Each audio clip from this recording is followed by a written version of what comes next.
বুঝাবো? এই যে পানিটা দিবেন, হ্যাঁ,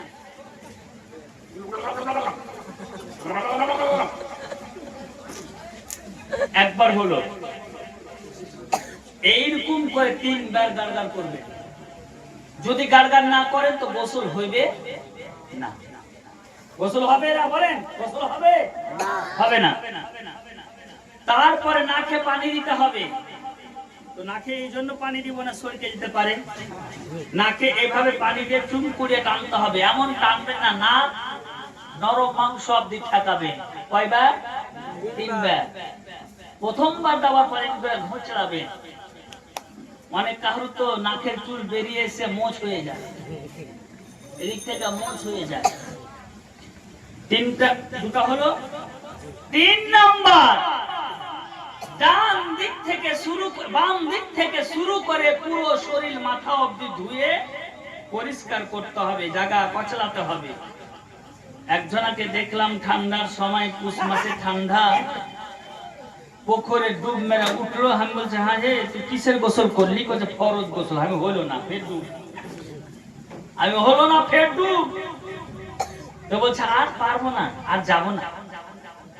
তো যাবি কি যাবে না বাড়ি তোর ব্যক্তিগত ব্যাপার, কিন্তু তোর গোসল হয়নি, নামাজ হবে না, ফরজ হবে। আমার মুখটা দি, আর একবার ডুব মার, কুলি কর, নাকে পানি দে।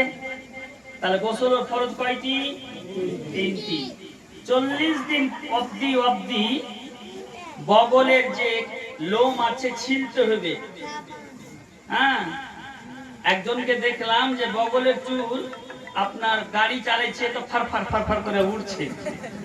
নাউজুবিল্লাহ, পরে নাউজুবিল্লাহ। তাহলে এই গোপন গোপন জায়গার যে চুল বা লোম, সেগুলোকে কাটতে হবে। কাটতে জট বাঁধিয়ে রাখলে নমাজ, ইবাদত এবং আল্লাহর লানত হবে, লানত। এবার দাড়ি কতটা রাখবেন? 1 মুঠ। মোচ কতটা রাখবেন? ছোট ছোট করে। ইসলাম মানে হচ্ছে পরিষ্কার, শান্তি। ইসলাম মানে শান্তি। আর ইসলামের মধ্যে শান্তি আছে তো দেখতে যেন ভালো লাগে।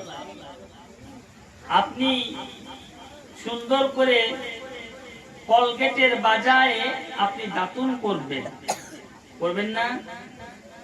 ওযু করতে শিখবেন। মা বোনরা বিশেষ করে যারা হাতে নখ পালিশ লাগায়, সেই মা নাপাক থাকে বেশি। তার হাতে রান্না খাওয়া জায়েজ হবেনি। মায়ের যেদিন পিরিয়ড হয়, পিরিয়ড তো সবাই বুঝে এখন ইংলিশ ভাষা। মায়ের পিরিয়ড হওয়ার সময়, কোন বোনের পিরিয়ড হওয়ার সময়, শুনেন, অনেক বক্তা বলে না, আমি বলে দিচ্ছি, যেটা দরকার আছে নিত্য প্রয়োজনীয়।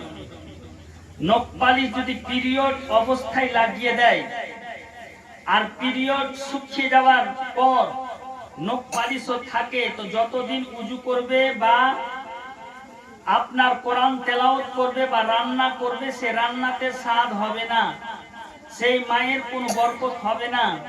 সেই মায়ের ঝাড় দেওয়াতে বাড়িতে আরো অবরকত হবে। শুনলেন? শুনলেন সবাই? তাহলে আজ থেকে নখ পালিশ দেওয়া আপনার স্ত্রীকে বন্ধ করান।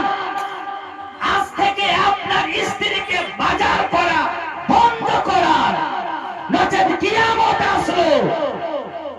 কিয়ামত আসলো। আজ মেয়েরা নিজের ইচ্ছা মোতাবিক টোটোতে করে চলে যাচ্ছে কালিয়াচকের বাজার। স্বামীকে পুছে না, স্বামী আছে কেরালাতে, ফোন করে বলে, হ্যাঁ হে হাজি, টাকা পয়সা লাগাও, বাজার করতে হবে। এই মা, তুমি জানো না কেরালাতে সেই ব্যক্তিটা কত কষ্ট করে জীবন যাপন করে খাটে, ইনকাম করে। তোমার কাপড় কি পচে গেছে না তোমার পরনের কাপড় নেই? তোমার স্বামী যেটা এনে দিবে সেই কাপড়টা হচ্ছে উত্তম কাপড়। কই কোনদিন তো আমার স্ত্রী আমাকে বললো না যে কাপড়ের জন্য জিদ করলো।